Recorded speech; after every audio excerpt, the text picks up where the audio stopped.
primera mitad del embarazo y patologías obstétricas de la segunda mitad del embarazo.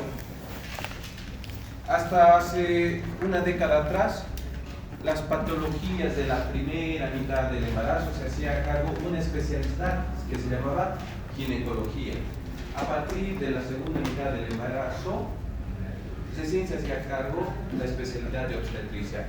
Hoy en día eso cambió.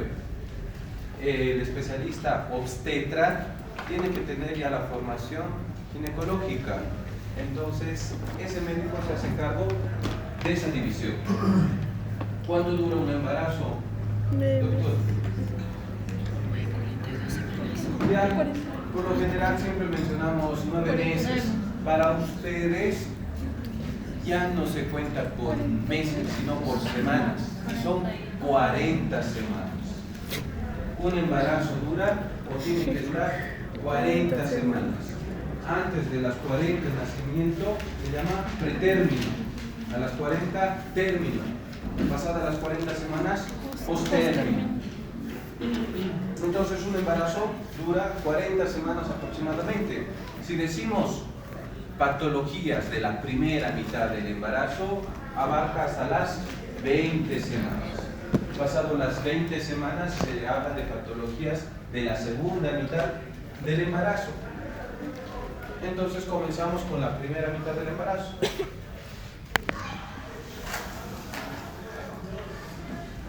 Aborto espontáneo. El aborto espontáneo, por lo general en las historias clínicas ustedes van a poner como AB. Y cuando ustedes revisan una historia clínica, la terminología son iniciales AB en mayúscula. AB significa aborto. El aborto, ¿cuál es su concepto? Es la interrupción de un embarazo. Puede ser interrumpida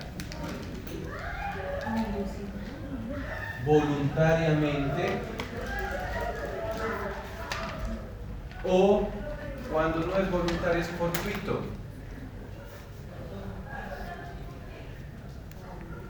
Entonces, el aborto espontáneo también se va a subdividir por el tiempo. Hasta antes de las 12 semanas se llama AB precoz, aborto espontáneo precoz. Mayor a las 12 semanas y antes de las 20 semanas se llama AB tardío. ¿Cuál de estos dos ustedes creen que tiene más grado de complejidad de resolución? El tardío. El tardío. ¿Por qué? Vladimir. Piensa. No es que te pregunto y piensa, razona. Aquí no es tanto mucho conocimiento, sino razona.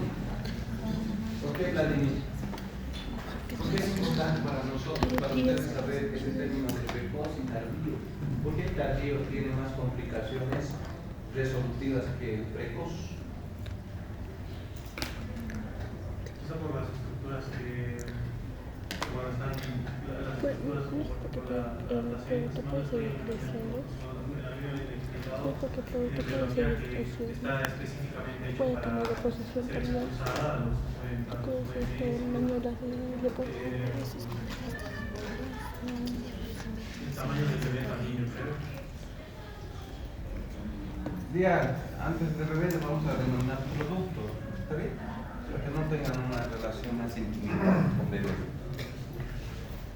Tiene que ver mucho desde el punto de vista morfológico y a la vez psicológico. Después de las 12 semanas tiene una formación más genérica que el producto antes de las 12 semanas. Y eso a nosotros, ¿para qué nos sirve? ¿Por qué nos sirve? Porque ustedes han llevado en primer semestre con el doctor Andrés Mendoza, ética. ¿Por qué han llevado ética? Carmina. Ya, cuando han llevado ética, ¿qué es lo que menciona? Que una vez, hablando solamente de ave de la terminación, no espontáneo, sino cuando es intervenido o hay una interrupción voluntaria, en ética médica se intervienen solamente por dos cosas, o las dos principales. Uno es Incesto ¿qué?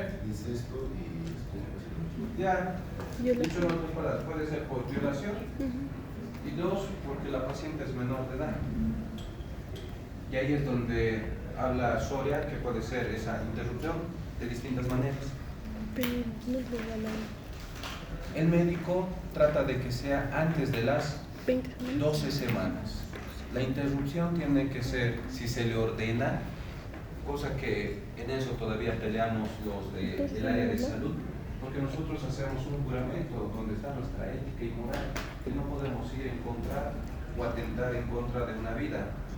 Pero la Constitución ya está, nos obligan a hacer eso. Hay esa pelea, esa pugna interna que ustedes van a ser parte de eso, al menos los que se quedan acá en Bolivia. Entonces, se hace antes de las 12 semanas, mejor si es antes de las 8 semanas, porque la repercusión o alguna alteración morfológica en la paciente no va a existir. Hay una resolución más rápida. En cambio, después de las 12 semanas, competen muchos factores. Uno de ellos es la parte psicológica de la paciente. Estructuras ya formadas más que antes de las 12 semanas. No solamente en la madre, sino en el producto. Ahora, en aborto espontáneo. En el aborto espontáneo tiene que tener dos características para decir que es espontáneo. Uno, antes de las 22 semanas según su literatura, y o que tiene que pesar menos de 500 gramos. ¿Cuánto es 500 gramos? Medio kilo. El aborto espontáneo se debe por muchos factores. Ese aborto espontáneo lo vamos a dividir en dos, por causas fetales y por causas maternas. Las causas fetales, por lo general, son alteraciones cromosómicas a nivel del ADN. Cuando hay alteraciones cromosómicas del ADN del producto, puede llegar a ser incompatible con la vida. Entonces el cuerpo de alguna manera lo expulsa. De ahí es ave espontánea. Ahora, de la madre, tiene muchos factores. Vean lápiz, el monitor.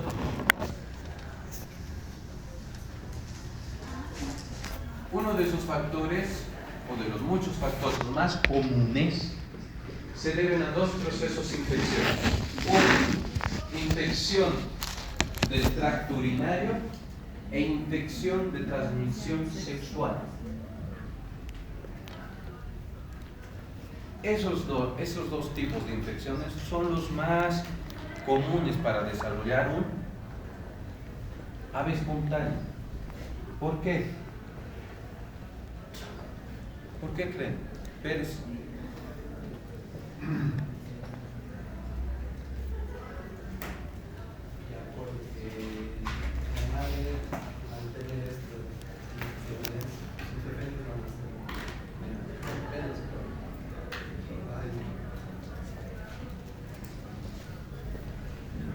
El proceso inflamatorio es un proceso de reparación donde están involucradas muchas células. El proceso inflamatorio no es patológico, es fisiológico, es parte de un proceso de recuperación. Si no hay inflamación, no hay reparación celular. La reparación celular abarca desde un proceso inflamatorio. Infecciones provocan procesos inflamatorios que van a desencadenar una reacción en el producto. Por eso se hacen los controles prenatales. Por eso es muy importante de que la madre haga los controles prenatales. Otro, hepatitis, problemas hepáticos. A ese nivel existe un proceso que se llama o está enfocado en el proceso de coagulación. También desencadena a ese nivel, puede provocar toxoplasmosis. Eso todavía no ha llevado en parasitología, ¿verdad? No. ¿Le suena algo de toxoplasmosis? ¿Qué es? Sí. Es por infección entre gatos a las gestantes, netamente gestantes. Su complicación en este caso creo que era problemas de ocular, retinopatías. Sí, por lo general la toxoplasmosis es una parasitosis, obviamente, su vector es el gato, los gatos, Que se contagien de gato a gato tendría que ser muy raro con la contaminación de heces fecales. Pero por lo general, mira, la toxoplasmosis desencadena en las mujeres embarazadas AB. Y cuando no es un embarazo a cualquier persona, varón o mujer, puede ocasionar problemas oculares. Es una causa de ceguera. Ahora, no estoy diciendo que vayan y lo boten a su gato. Los gatos se contagian al consumir carne de ave, como las palomas y los pajaritos. Cuando sale su gato y está todo el tiempo en el techo, sospechen. Y si es carnívoro su gato, más aún. Se contagia de esa manera. De las aves, específicamente de las palomas y los pajaritos, se contagia el gato. El gato bota esa infección a través de sus heces fecales. Y el gato, entre comillas, dicen que es el más limpio, se lambe, pero se lambe todo el cuerpo. Entra a la vivienda y ¿quién los abraza, los apapacha, los besuquea? Ustedes. Y se pueden contagiar de toxoplasmosis. Esto lo van a llevar con el doctor Arracio Morales. Candidiasis también. Hay otros factores. Afecciones crónicas, consumo de drogas. Entre drogas está tabaco, alcohol. Cafeína, entre comillas, doctores. Es un cliché la cafeína. No tanto.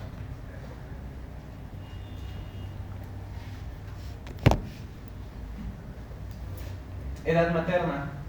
La edad materna, cuando el cuerpo no está totalmente maduro, es incapaz en algunas pacientes de poder albergar un producto. Cuando no está desarrollado más que todo el útero, tiene la tendencia a expulsar el producto. Embarazos de 13, 14 años, pero mucho depende también de la región donde está. Aquí en Bolivia, el lugar donde se desarrollan muy rápido es en el oriente, Pando, Beni, Santa Cruz. En el Perú, debe ser por el norte del Perú, donde es más húmedo, donde es la selva. Tienen un desarrollo más rápido que los que son del sur del Perú. Acá en Bolivia es el oriente que tienen un desarrollo más avanzado que los del occidente, que son de esta área. Vamos al otro extremo de la edad materna. A partir, antes se catalogaba desde los 40, 45 años, donde tenían riesgo de que una paciente se embarace y pueda desencadenar un aborto espontáneo y o algún tipo de malformación, como el síndrome de Down. Hoy esa numeración de 45, 40 bajó. Ahora se cataloga a partir de los 35 años que tiene un alto grado, un alto riesgo de desarrollar un AB espontáneo. No significa que todas las mujeres de 35 años que se embaracen van a desarrollar AB, sino es un número que se les otorga. Mientras la edad va avanzando, la probabilidad es mayor, pero no en todos es así. Tengo y conozco pacientes que se han embarazado a sus 48 años y su niño es completamente sano, pero hay otras personas de sus 36, 37 años que han desarrollado síndrome de Down o alguna otra patología como labio leporino, AB espontánea. Partos y abortos previos. Tener muchos ABs en el expediente clínico conlleva a que se desarrolle un AB espontáneo. ¿Por qué? Ser multípara significa tener muchos embarazos y a la vez muchos partos. Entonces ese útero está, no es el término académico, pero para que ustedes entiendan, es como si estuviese débil, desgastado, que no puede albergar la fecundación. Cuando hay abortos previos antes de un AD espontáneo, se debe, ¿han llevado ustedes en embriología AB? ¿Sí? ¿No? Ya.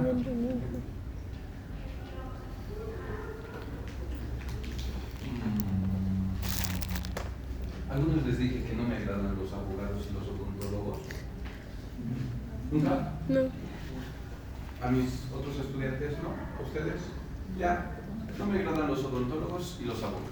Y va la explicación y va enlazado con eso. No me agradan mucho los odontólogos por dos motivos. Uno, nunca hace turno. ¿Han visto alguna vez un odontólogo hacer turno? Jamás hace turno en su vida. Ahora, hay una especialidad para los odontólogos que son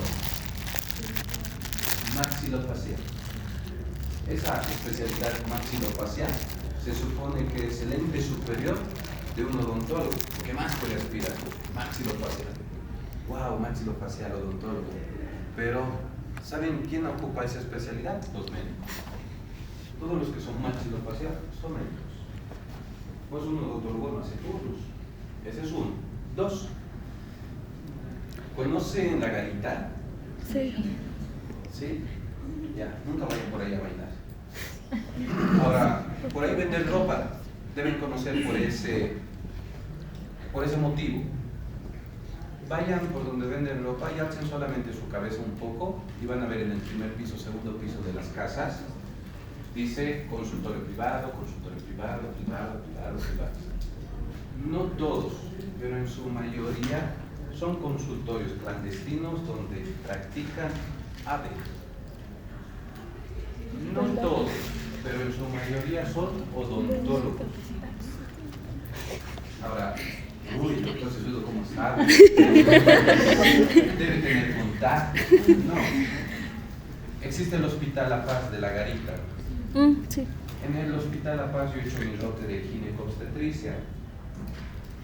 Todos los días, o casi todos los días, nos llegaba AB incompleto, un aborto incompleto, donde venían señoritas o personas mayores de edad con ese AB incompleto, y la mayoría de ellos, cuando nosotros teníamos que redactar historia clínica, porque según tu historia clínica puedes reportar incluso a la policía.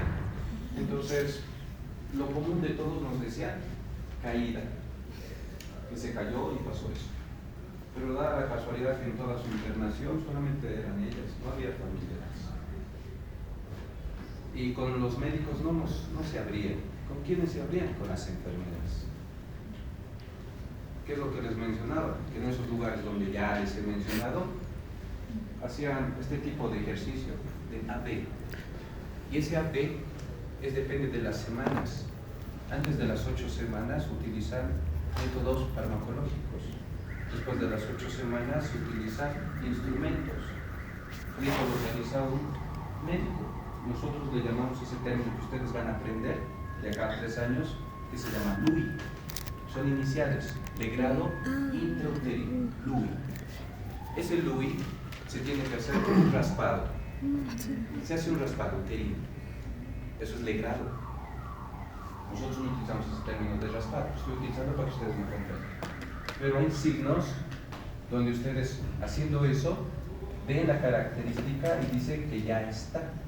Pero cuando es alguien que lo practica empíricamente, como un enfermero o un odontólogo, ese endometrio puede dañar tanto que ya no se puede reparar. Y esa mamá va a quedar, ya no mamá, esa mujer va a quedar infértil toda su vida.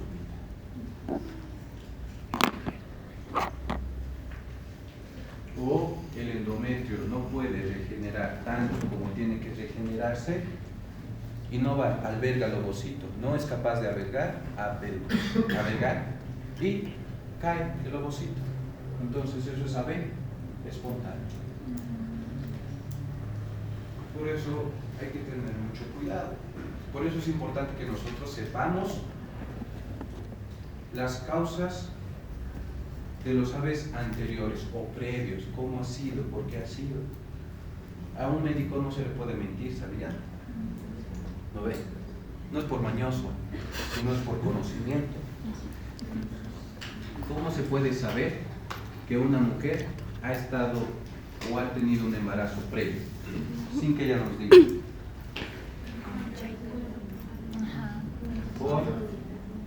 Por una ecografía. ¿Cómo? Viene la paciente, a veces el motivo de consulta es que no puede concebir.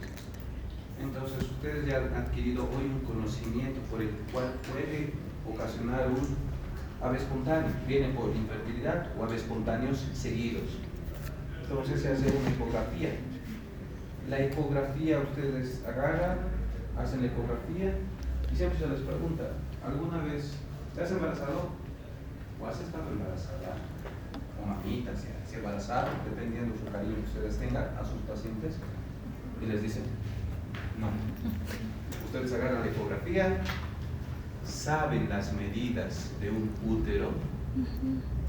Cuando esas medidas de ese útero modifican incluso el grosor, es compatible con un embarazo. No les dice hace una semana, hace un año, hace 2 años. Solamente les dice que en algún momento ha estado embarazada.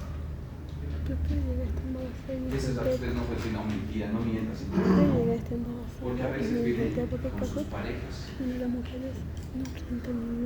Ahí es otra vez lo que han aprendido el primer semestre, que se llama confidencialidad médico-paciente. Después, cuando ustedes estén a solas, le preguntan e indagan, no por chismear, sino por saber la causa de su AB y llegar a un punto. Uno de esos es lo que les he contado que hacer con el legrado. Entonces, nunca mientan a un médico, no les van a poder mentir a ustedes, van a adquirir conocimiento. El conocimiento es poder. Dentro de un año ustedes van a llevar, si es que aprueban 4º semestre, imagenología. Y en imagenología pongan mucho énfasis en lo que es ecografía. Van a llevar con el doctor Vargas. Es muy bueno el doctor. Pongan mucha atención en imagenología porque es un estudio de diagnóstico certero. ¿Ya? Avanzamos.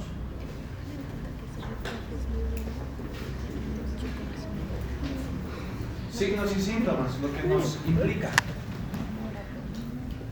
Uno de esos es sangrado vaginal. Cuando manchan la ropa interior o cuando el embarazo es mayor. Mientras el embarazo sea mayor, es mayor el sangrado. Mientras más semanas tenga el embarazo, hay un mayor sangrado por el desarrollo que tiene el ovocito. Dolor intenso y cólicos. Eso a veces la paciente piensa que es un cólico menstrual. Dolor y presión molesta en la espalda baja, en la cintura. Cambios de flujo vaginal, achocolatado. Con estos 4 síntomas que les he mencionado, o estos 3 primeros, la paciente a veces piensa que está en su periodo menstrual. Pero en realidad está teniendo una vez espontánea. Las prevenciones como tal siempre vienen. ¿Alguien tiene un pariente que está en gestación? ¿Usted, doctorita? ¿Quién es? ¿Su qué? Tía. A ver si lo hace fotocopia el reverso de su controles prenatales. Ahí menciona todo lo que una paciente al sentir tiene que acudir. Todos esos síntomas son señales que puede pasar algo malo. Pero cuando ustedes tengan y piensen con esos síntomas, compatible con AB espontáneo. ¿Qué estudio van a pedir? Ecografía. No. Presidente, el que está grabando la cámara. Ecografía transabdominal, intravaginal. ¿Qué? Sí.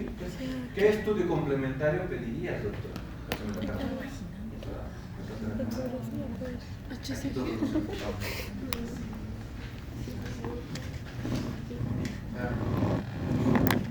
enfocar al presidente. Listo. Presidente, ¿qué estudio? Es más fácil. ¿Qué vas a pedir? ¿Tomografía en embarazo? ¿Qué estudio? Vladimir. Soria. Es un estudio que se hace a niños simples. ¿Cuál qué? No, no simples. No, pues, pero si es antes de las 12 semanas, todavía no. Una ecografía. ¿Ecografía? ¿Cuál? Roosevelt. Roosevelt, ¿no ves? Sí. ecografía, Todos tienen cero.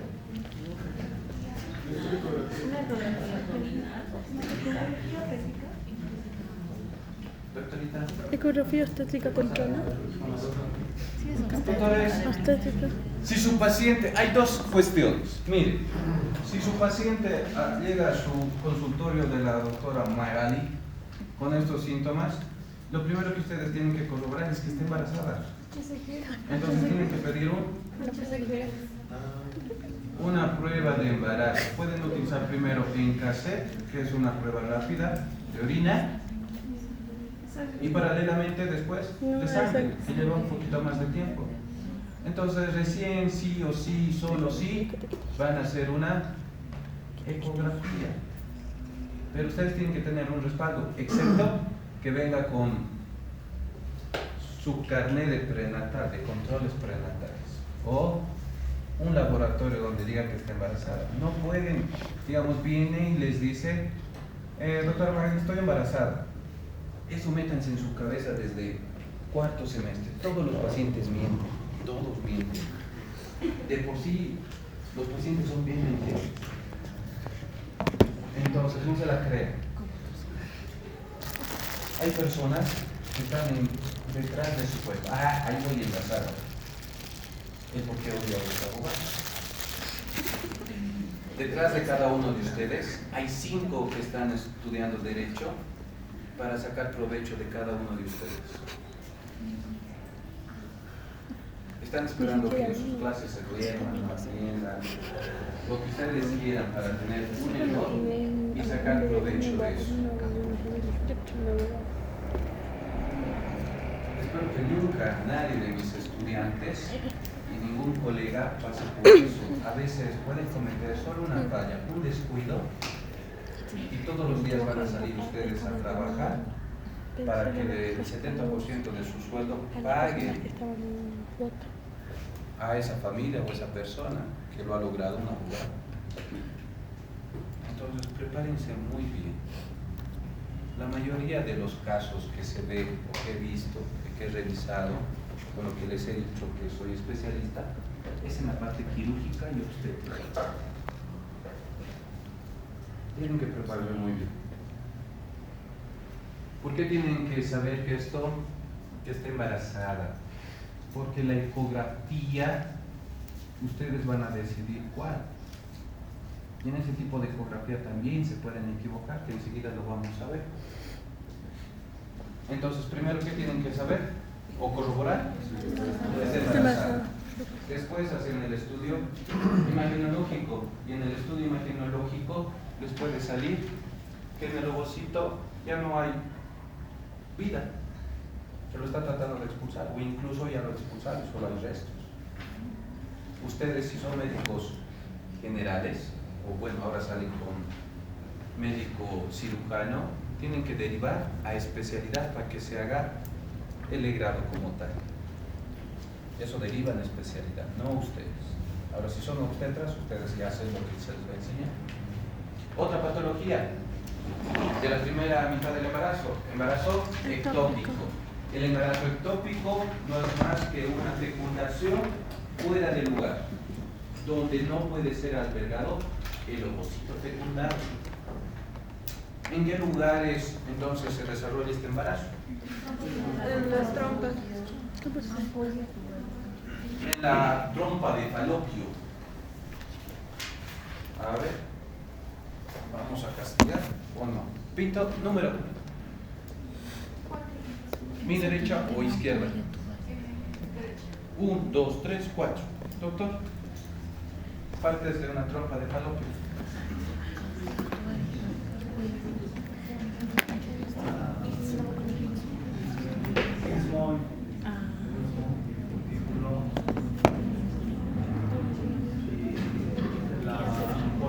Ya, o istmo, cuerpo y ampolla, ¿no? ¿Cuál es la parte más estrecha, doctor? El istmo. Entonces, en todos esos lugares que se puede desarrollar el embarazo ectópico, incluso en el mismo ovario puede realizarse el embarazo. pero por lo general se lleva más en la ampolla. El 70% de todos los embarazos ectópicos se lleva en la ampolla. Pero ¿cuál es la más peligrosa? En el istmo. Número, doctor. 7. 1, 2, 3, 4, 5, 6, 7. Doctora, histológicamente, ¿cómo está compuesto la trompa de Eustaquio?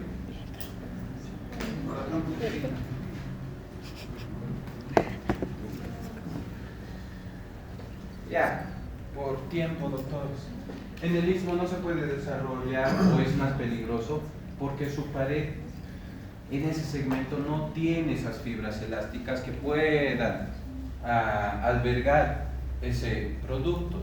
Es más rígido en ese lugar que en la ampolla. En la ampolla te da un tiempo de crecimiento mayor que en el istmo. Y en el istmo puede llegar a producir una mayor hemorragia por la irrigación que tiene. El embarazo ectópico va a tener las siguientes características.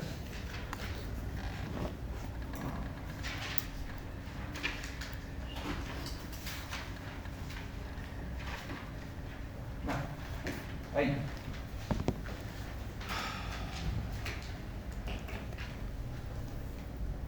Va a presentar sangrado. Eso es uno.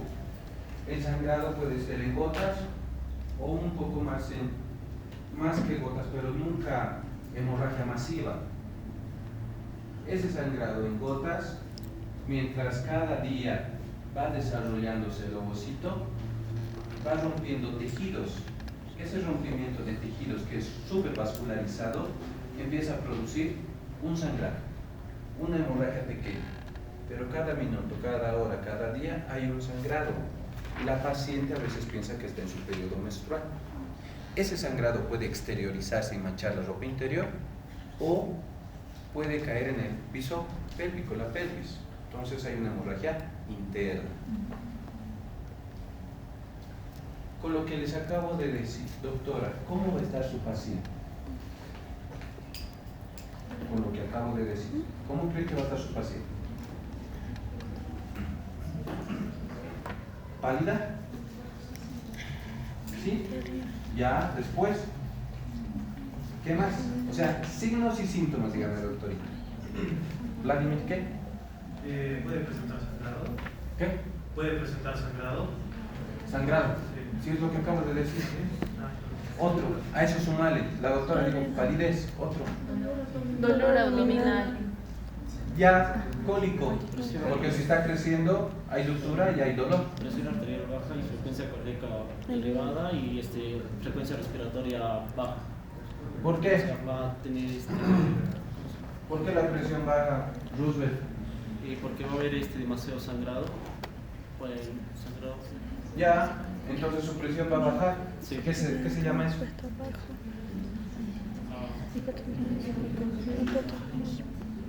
Dijiste lo más difícil y lo más fácil, ¿no? ¿Cómo se llama al descenso de la presión arterial? Hipertensión. Tú vas a exponer el día sábado. ¿Alguien le ha dado los valores de presión para que exponga? ¿Nadie? Ya, lo que se ha modificado hace 3 semanas.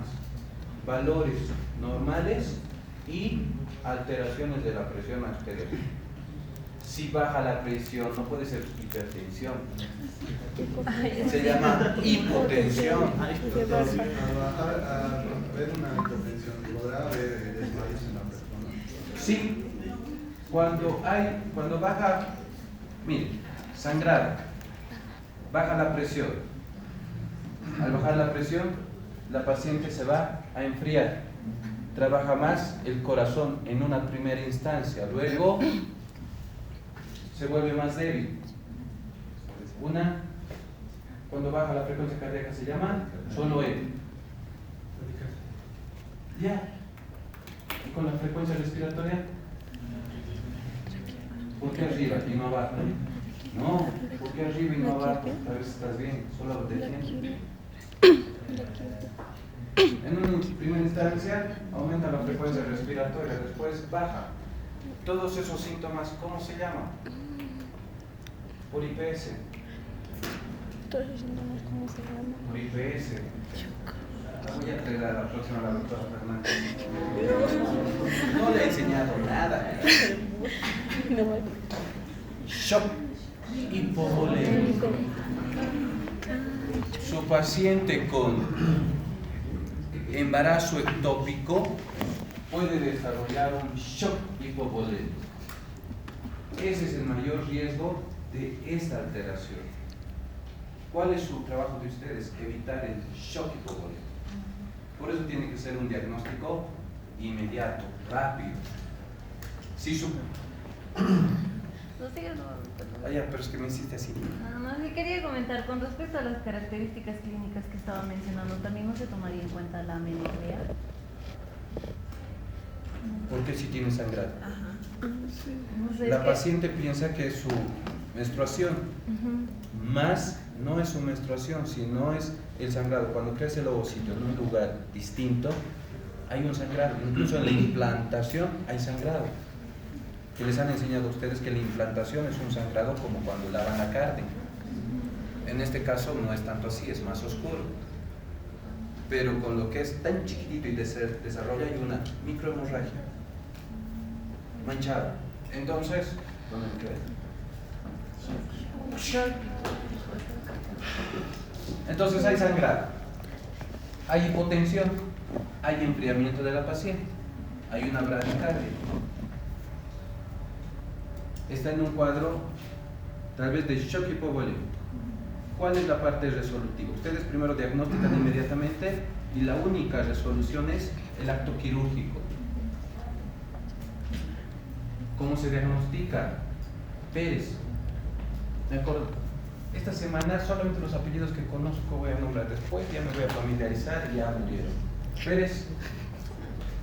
Pérez todos los días no se aprende otro apellido. Pérez, ¿cómo diagnosticas? Embarazo ectópico. No le mires a Soria, ¿por qué todos le miran a Soria? Tú solito. Ecografía. Ya, muy bien. ¿Qué vas a decir en la ecografía? Tú eres el médico, ¿no ves? Tú vas a hacer la orden. ¿Qué va a decir en tu orden? Haz una ecografía ya, así. Diagnóstico presuntivo, pues. ¿Qué? Vuelvan a la enseñanza de hace rato. ¿Qué tienen que corroborar? Sangrado vaginal escaso. Prueba de embarazo. Primero tu prueba de embarazo. Tu prueba de embarazo es positivo. Todos los síntomas que te dije es compatible con un embarazo ectópico. Y recién le pides tu ecografía para que ese imagenólogo haga un rastreo, para que no se enfoque solamente en las estructuras principales, sino haga un rastreo para buscar el embarazo. Es por eso que les muestra esta imagen. Va a ver dónde está. Y el imagenólogo va a decir, sí, positivo embarazo. Entonces inmediatamente programan la cirugía. Es una emergencia. Porque ya saben, ya han llevado esto en anatomía, ¿verdad? Irrigación y todo lo demás con el doctor Suárez, y etcétera, etcétera. Entonces ahí saben las arterias principales que hay, qué vasos van a romper. Digamos que sí, y van a repasar.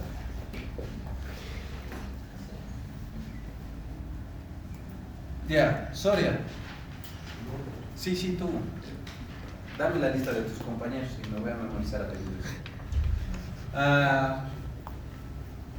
Síntomas. Laboratorio positivo para embarazo. ¿Qué tipo de ecografía le pides? Le pido una ecografía, le pediría una ecografía abdominal y abdominal para buscar cómo el ectópico está fuera de lugar.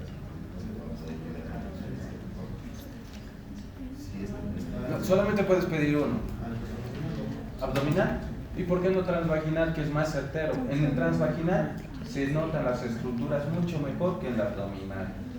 Por eso toda ecografía que se realiza, al menos en las mujeres, Yo tengo positivo para embarazo. Entonces no hay lío, pues claro. Pero es que si no también las estructuras, pero no tienen que estar alrededor. No estamos hablando de embarazo. Ese es interesante. Ya volvió el que te conozco. Siempre me preguntaba. Ese. ¿Cómo has dicho? Como no es un embarazo normal, no pueda durar.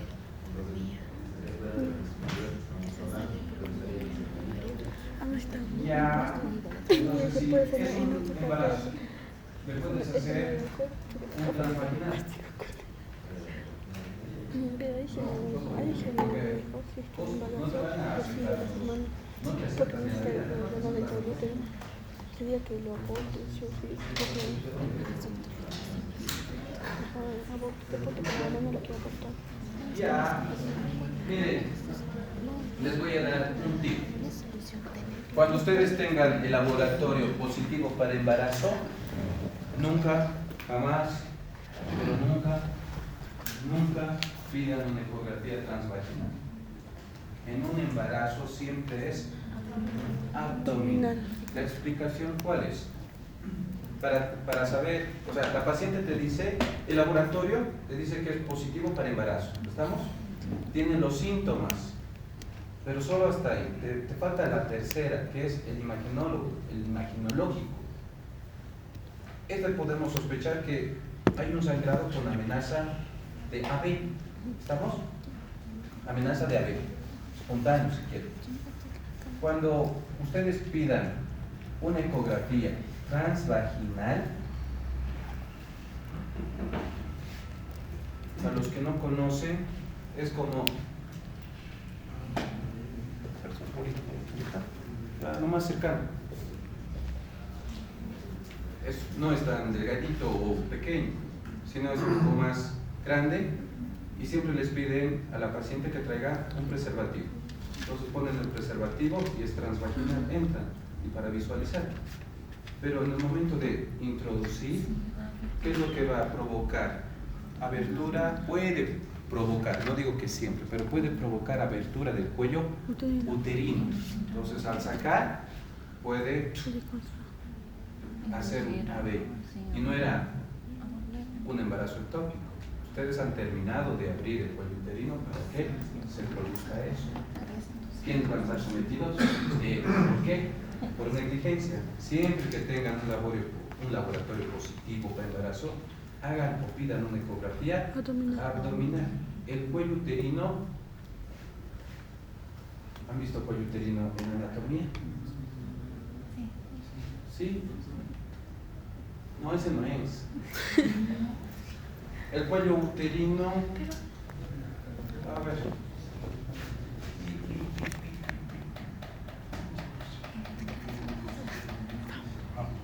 Todo eso tenemos que ver hoy.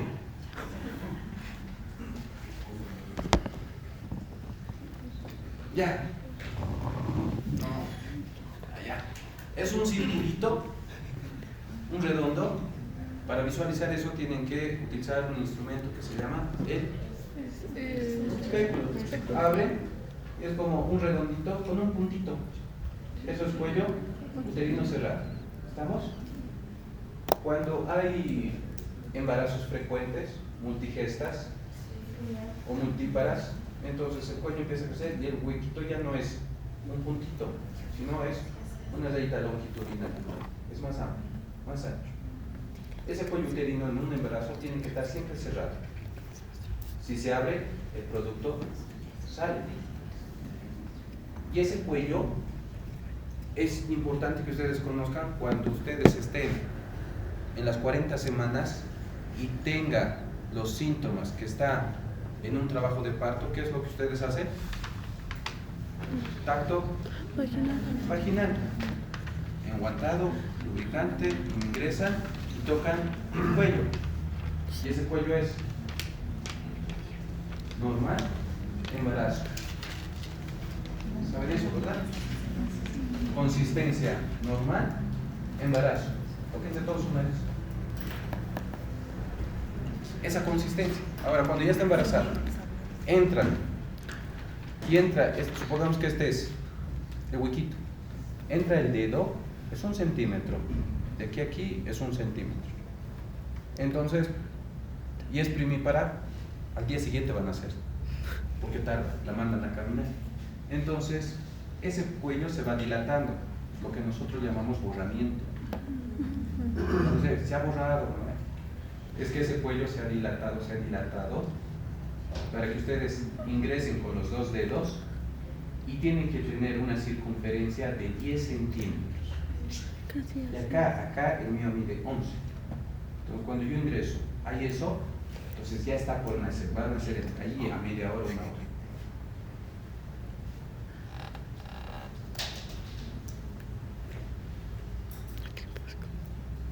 Ya, te tocó. Ven, tú tienes el cabello más corto. Ven. Tengo muchas cosillas.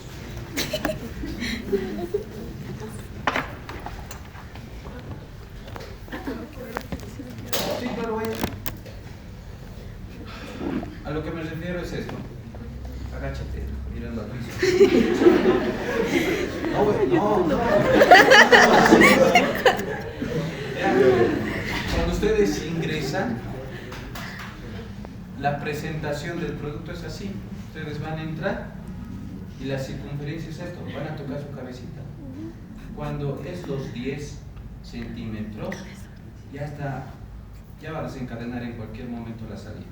Ustedes pueden hacer incluso esto en su cabecita, pero si ustedes no hacen eso y es menos, no ha coronado todavía, ese es el término. Tiene que estar así y van a tocar su cabecita. Incluso llegan otros pacientes de donde se ve el cabellito del producto. Eso ya va a ser, ahí pongan su mano porque va a estornudar y va a salir. Entonces,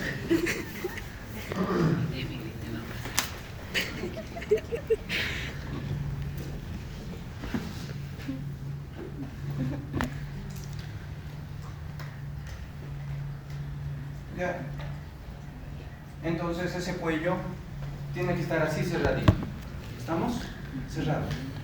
Pero cuando esté cerrado, entonces no pueden poner o no pueden ordenar una ecografía transvaginal porque van a producir abertura y sale. Entonces cuando tengan un embarazo le piden ecografía abdominal. ¿Listo?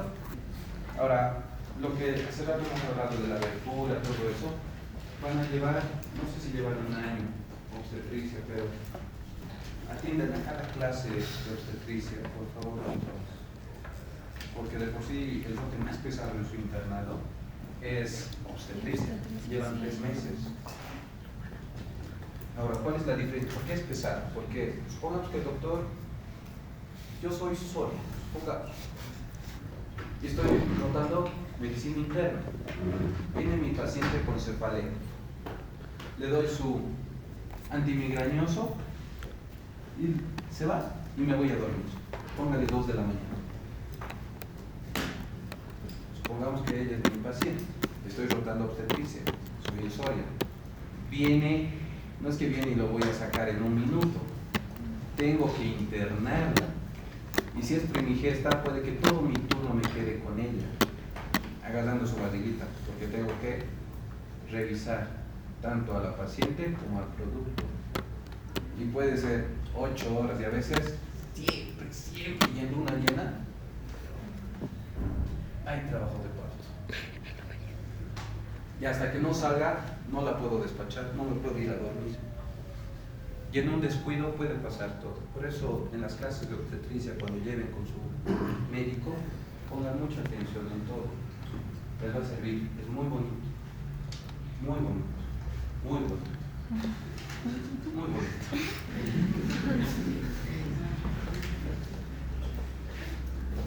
Los signos: sangrado, dolor, distensión abdominal, palidez, desmayo, shock hipovolémico, muerte materna. Es una de las causas de muerte materna. Otro, desprendimiento prematuro de placenta, DPP. El desprendimiento de placenta, ¿qué hora tienes? Ya, pared uterina, placenta, ¿verdad? Donde está la placenta, solo sí se tiene que desprender cuando sale el producto a las 40 semanas. Cuando sale el producto, nosotros ponemos una inyección en el muslo que es oxitocina, que ayuda a desprenderse la placenta, entre comillas, naturalmente, y sale. Y ahí terminó todo. Pero cuando se produce este accionar antes de las 40 semanas, incluso antes de que salga el producto, hay un desdoblamiento, pared uterina, placenta, se desprende y por esa abertura puede ingresar líquido amniótico o lanugo y eso se transforma en embolia. Concepto de embolia, cuando han llevado en tercer semestre, embolismo. ¿Qué es la embolia? Es un conjunto de trombos, doctor. Es toda masa constituida por líquido, sólido o gaseoso, que puede obstruir un vaso sanguíneo principal, arteria, que se genera en un punto y puede viajar por todo el sistema circulatorio. Entonces ese líquido amniótico que entra puede producir un embolismo y producir la muerte del producto y de la madre. Puede entrar lanugo, que es un émbolo sólido, que también puede obstruir un vaso sanguíneo. Miren al frente, ahí está. Ese sangrado, el desprendimiento también ocasiona sangrado. Ese sangrado puede ser evidente y no evidente, una hemorragia exteriorizada o una hemorragia interna. ¿Cuál es la más peligrosa? La hemorragia interna. Esa hemorragia interna, ¿qué es lo que va a manifestar? Hipotensión. Entonces, si se dan cuenta, algunos síntomas que les he mencionado hasta ahora, las patologías que hemos visto, la mayoría tiene un común denominador que es sangrado vaginal, acompañado de hipotensión. Ustedes cuando tengan un sangrado en su paciente, lo primero que tienen que tomar es la presión arterial. El dolor siempre va acompañado. La misma clínica para diferentes patologías, mismo procedimiento, diferente diagnóstico. Ya, esto voy a correr, doctor. Placenta previa. Placenta previa es cuando la placenta no está insercionada en el lugar correcto, está insercionada en la parte inferior. Hay una clasificación que es placenta previa, inserción baja, marginal, parcial, total.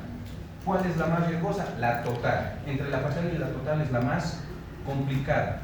¿Por qué es complicada?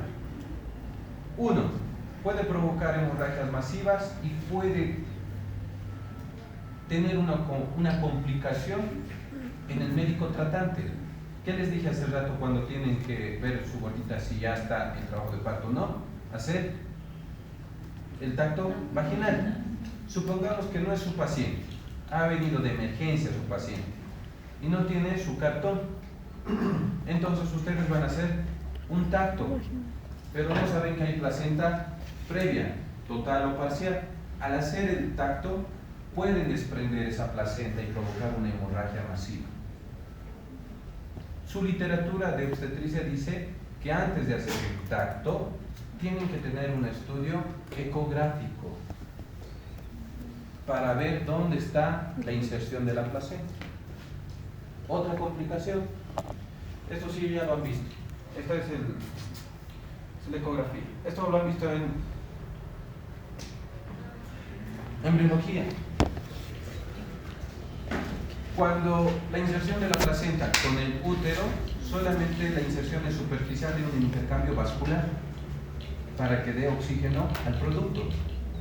Pero patológicamente esa inserción superficial pasa a la primera capa, segunda capa y la tercera capa. A eso se denomina acreta, increta y percreta.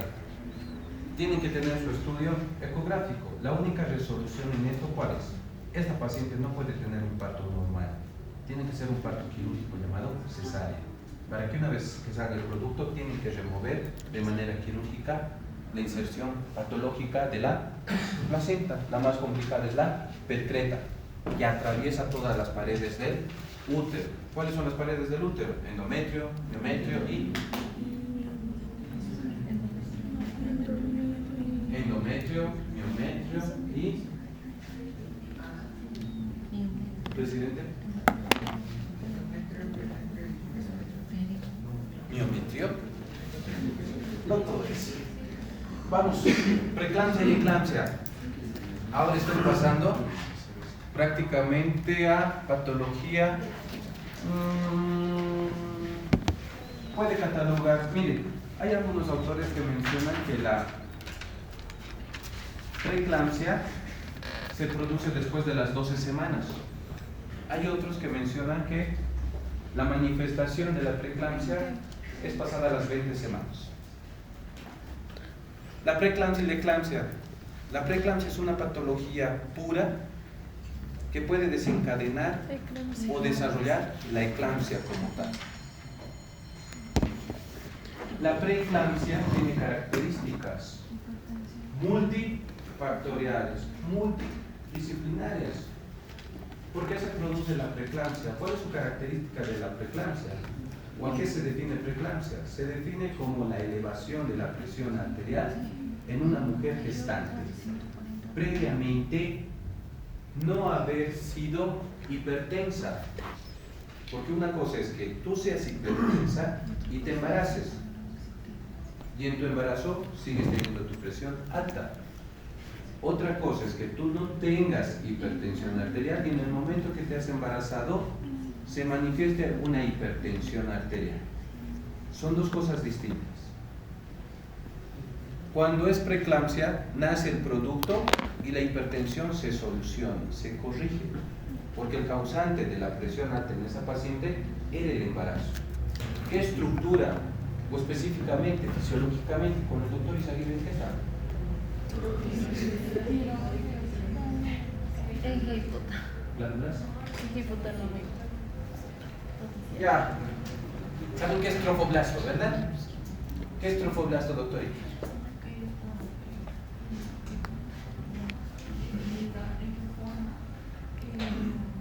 Trofoblasto es el tejido que se desarrolla en un embarazo, que forma parte del embrión en desarrollo, también que va a desarrollar o va a formar la placenta. Ese trofoblasto va a invadir los vasos sanguíneos. ¿Se acuerdan que cuando hay embarazo hay unos vasos en espiral, verdad? Esos vasos en espiral tienen una resistencia alta, que en el embarazo tiene que cambiar a una resistencia baja. Pero cuando el trofoblasto invade esos vasos sanguíneos y remodela el interior del vaso, hace que exista una alteración en los vasos sanguíneos de la madre, haciendo que exista una, va la pregunta, doctora, ya he llevado hipertensión en fisiología el anterior semestre, ¿no ve? En una hipertensión, ¿qué es lo que sobresale? ¿La vasodilatación o la vasoconstricción? ¿Por qué?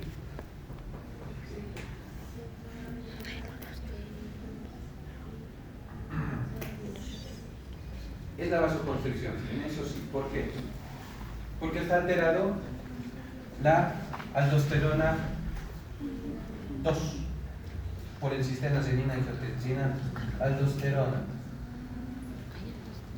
Entonces, la vasoconstricción es la característica de una hipertensión arterial. Ese trofoblasto, cuando remodele el interior del vaso sanguíneo en espiral en inserción de la placenta con el útero, va a ocasionar una disminución, no va a disminuir la resistencia vascular y va a aumentar la vasoconstricción sistémica de la madre, haciendo de que el óxido nítrico disminuya y la aldosterona 2 aumente en concentración. Como resultado, un daño vascular que desencadena hipertensión arterial gestacional, conocido como preeclampsia. Pero no solamente acaba ahí, también va a llegar a producir un daño renal, también va a producir un daño hepático. también va a producir un daño neuronal en el sistema nervioso, que no es tanto como el problema o el daño renal y hepático. Ya tenemos 4 alteraciones: renal, hepático, neurológico. Y por último, va a producir, al existir una remodelación interna de ese vaso, ¿qué es lo que existe dentro del vaso, doctor? Doctor. Hay 3 capas histológicamente en un vaso sanguíneo, ¿verdad? ¿Cuáles son? Desde adentro hacia afuera. Solo él. Alístense mis estudiantes de histología.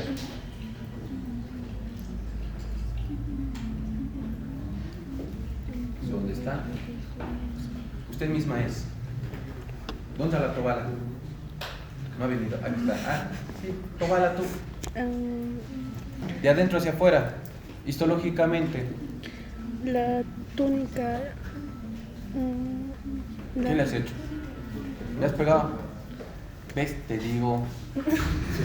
Soy abusivo.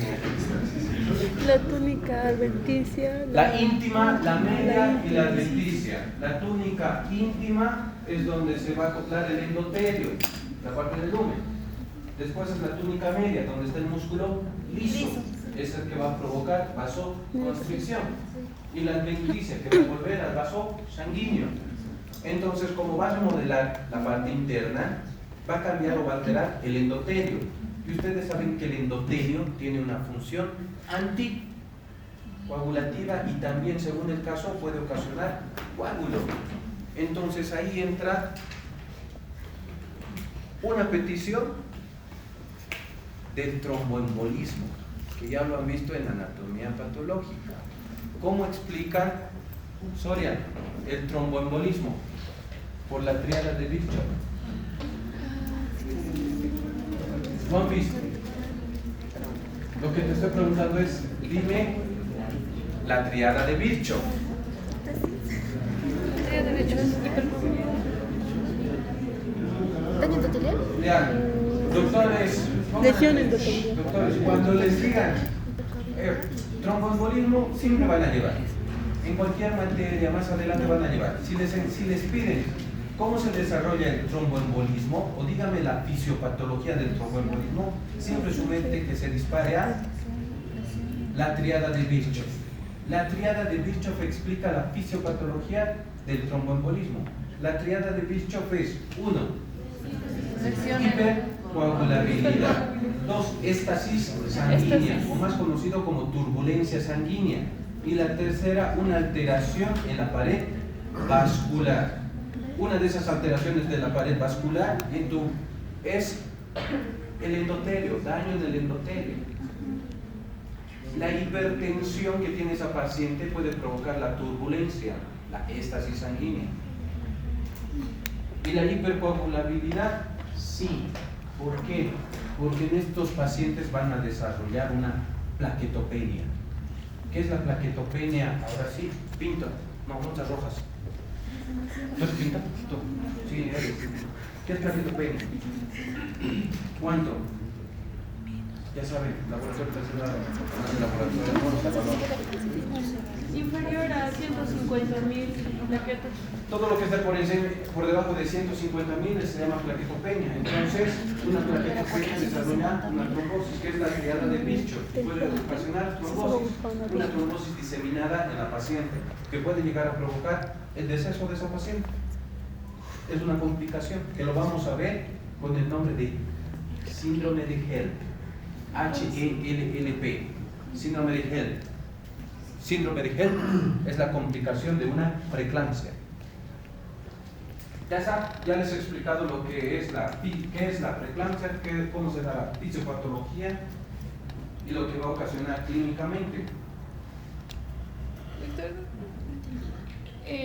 Disculpe, doctor, en el caso de la nefropatía o problemas del riñón, ¿va a ser a nivel glomerular, sí o no, doctor? Sí, glomerular. ¿Por qué? Porque a nivel glomerular, el glomérulo tiene la apariencia como de una coladera, un cernidor. Entonces, por esos huequitos no puede pasar la proteína, por el tamaño que tiene.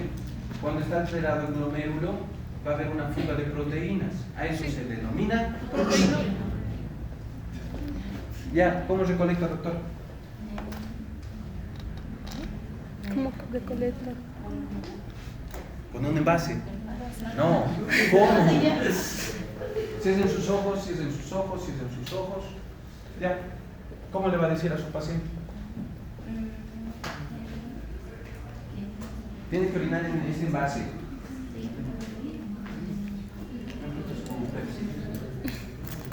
No me acuerdo. ¿O sí? Mira, doctor.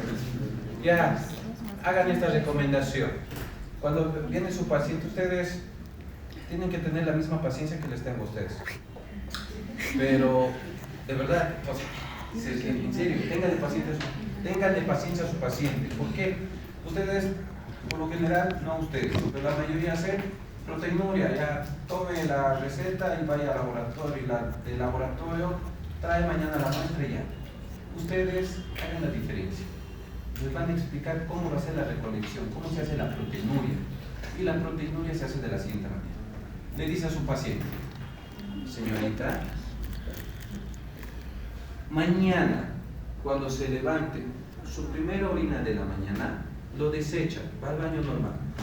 En su segunda orina de mañana, empieza a recolectar en una botella de 2 litros. Cada vez que mencione, lo recolecta en esa botella. Si termina la botella, puede utilizar otra botella. Si termina la segunda botella, la otra botella. Pero tiene que ser toda la micción. ¿Cuándo va a ser la última recolección de orina? Al siguiente día, la primera orina del día siguiente. Esa tiene que ser la última toma recolectada. Lo cierra, pone su nombre y lo lleva al laboratorio. ¿Han entendido? ¿Cuál es la primera recolección?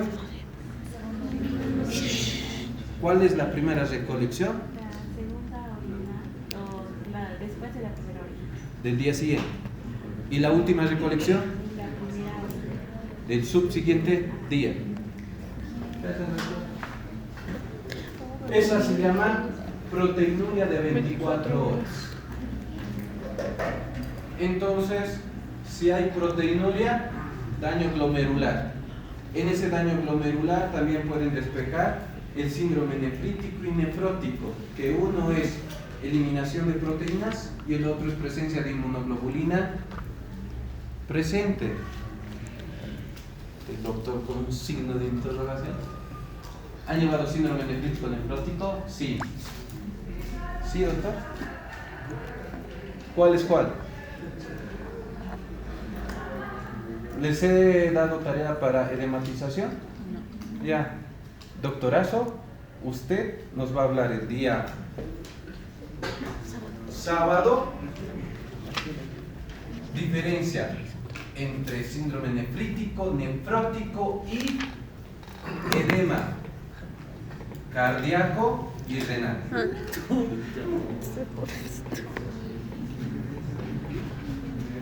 ¿Necesita ayuda? Si necesita ayuda, escoja a alguien o yo escojo. ¿O puede usted solito? ¿Una ayuda? Ya, a ver, número. Ah, no, ya le habló, ¿eh? Ya, los dos. Entonces, los dos van a presentar diferencia entre síndrome nefrítico y nefrótico, así puntual, y diferencia de edema cardíaco y renal. ¿Cuál es el objetivo? Cuando su paciente les diga: doctor, me estoy hinchando, entonces sus preguntas va a ser clave. Cuando despierta, ¿amanece hinchada? Sí, entonces ustedes ya van a saber que es un problema cardíaco o renal. Y si la paciente les dice: no, despierto normal, pero en el transcurso del día me hincho, ustedes ya van a saber si es cardíaco o renal. A eso van a apuntar los dos. ¿Les van a explicar? ¿Dónde me quedé? Ah, ya. Es un problema renal, la presencia de proteinuria. Si hablamos de la función hepática, va a tener un dolor a nivel de ¿dónde se encuentra el hígado? Doctor, ¿en qué cuadran? Solo el doctor. ¿Hipocondria? ¿Ya? Va a tener un dolor en el hipocondrio derecho, un dolor. A veces puede ser por el útero gestante, no se va a quedar. ¿Por qué? Porque cuando crece el útero todos los órganos se reacomodan. Entonces puede tener un dolor masivo. Ese dolor masivo se transforma en dolor abdominal. ¿Cómo van a valorar una disfunción hepática? Con las transaminasas. Las transaminasas, por si acaso, están en su laboratorio que les he dado. Van a memorizárselo para mañana. No, mañana no hay ningún caso clínico de esto, ¿no? Para el sábado. Las transaminasas son 2 para la evaluación de la función hepática. El daño neuronal. En una preeclampsia no hay tanto daño neuronal, pero sí, cuando no se controla la hipertensión gestacional, puede desencadenar la eclampsia. Y la eclampsia no es más que la manifestación de convulsiones tónico-clónicas de esa paciente, que se produce por una edematización a nivel encefálico, por alteración vascular a ese nivel. Entonces, ¿cuál de estos dos es urgencia y emergencia? Urgencia es la preeclampsia, eclampsia es una emergencia. Se tienen que poner tratamientos específicos. Clínica, ¿hay edematización en esa paciente? Sí, pues hay edematización. Por eso nos van a explicar sus dos compañeros. La paciente va a presentar edematización, más que todo a nivel de miembros inferiores. La mujer embarazada no puede edematizarse tanto, no puede subir su edematización. Entonces, ojo en ese dato. 1, edematización. 2, cefalea. Cuando hay un hinchamiento, cuando hay una edematización a nivel cerebral y un cambio vascular, va a provocar cefalea y a la vez va a provocar escotomas, ciertos escotomas. La paciente va a ver entre chispitas y puntos ciegos, oscuros, mareos, náuseas, dolor abdominal. Su micción es más concentrada, pero no es de infección, es por la proteinuria. Entonces su orina, entre comillas, va a ser más espumosa. De por sí la mujer embarazada orina más o menos, doctora. ¿Más? ¿Por qué? Solo la doctora. ¿Por qué más? ¿Por qué más veces? ¿Me está hablando en frecuencia o en cantidad? ¿En frecuencia? ¿Por qué? No, en cantidad. Porque eso, el útero está sobre la vejiga. Entonces, de lo que es la vejiga así, con el útero encima, se acorta la vejiga, se hace más chiquita. Por eso, toma un vaso de agua la mujer gestante y tiene que ir al baño. Cuando al baño, es como chisquete. Entonces, ya está, porque su vejiga es chiquitita. Solamente recolecta orina muy poquito. Según ella, va a orinar mucho, pero orina un poquito. Pero aumenta en frecuencia. Listo, vamos. En las diapositivas se los estoy poniendo la fisiopatología, si quieren, doctores.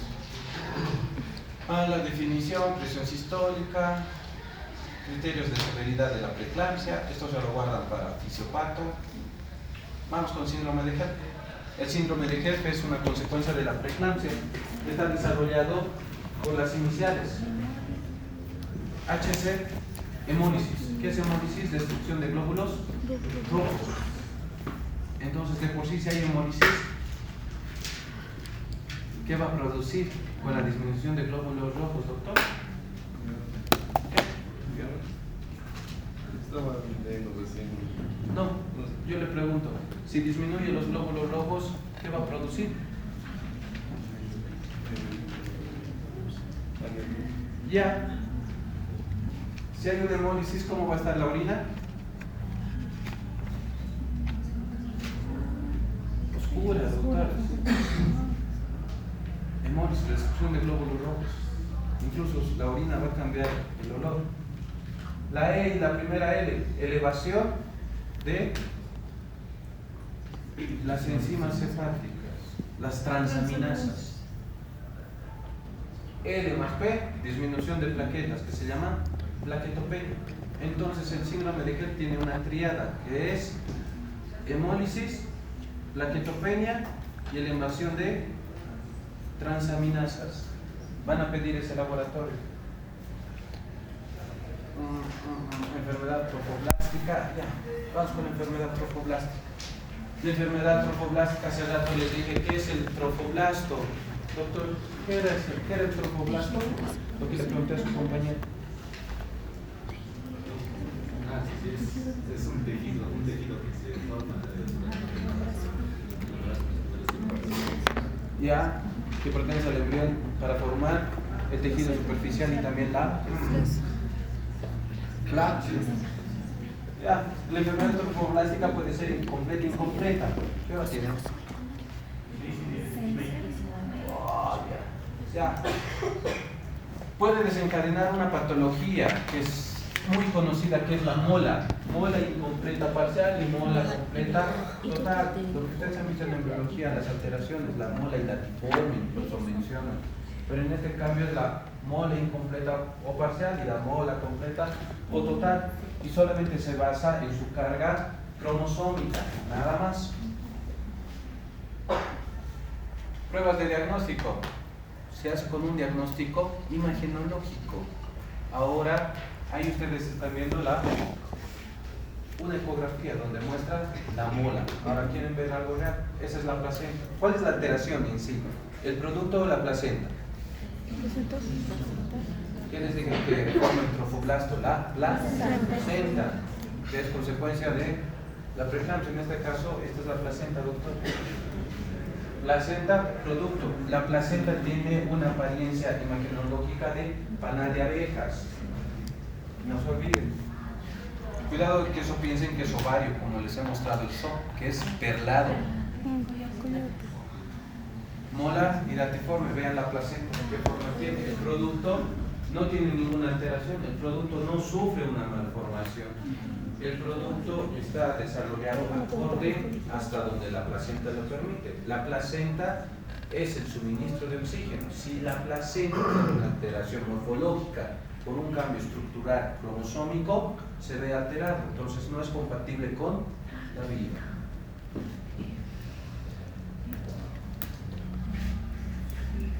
Hasta aquí, doctores, ya hemos terminado lo que nos han pedido SOP y patologías de la primera y segunda mitad de embarazo. Ahora, escúchenme, espérenme, doctores. Para el examen práctico y teórico del día sábado va a entrar todo lo que hemos visto el sábado y hoy. Todo lo que hemos visto. Para su examen escrito y práctico de hito también. Solamente para, si nos piden en sus defensas, eclampsia y lo que hemos visto anteriormente. Todo lo que les he sumado en temas, si bien, vuelvo a repetir, no me pide el plan instruccional, pero es necesario que ustedes lo conozcan, para que por lo menos tengan una base, que cuando vayan a obstetricia sepan de lo que les están hablando y tengan solamente que desarrollar el tratamiento o afinar el diagnóstico de aquí a 3 años. Las diapositivas se los va a pasar Magali hoy día. Mañana, si no estoy para los dos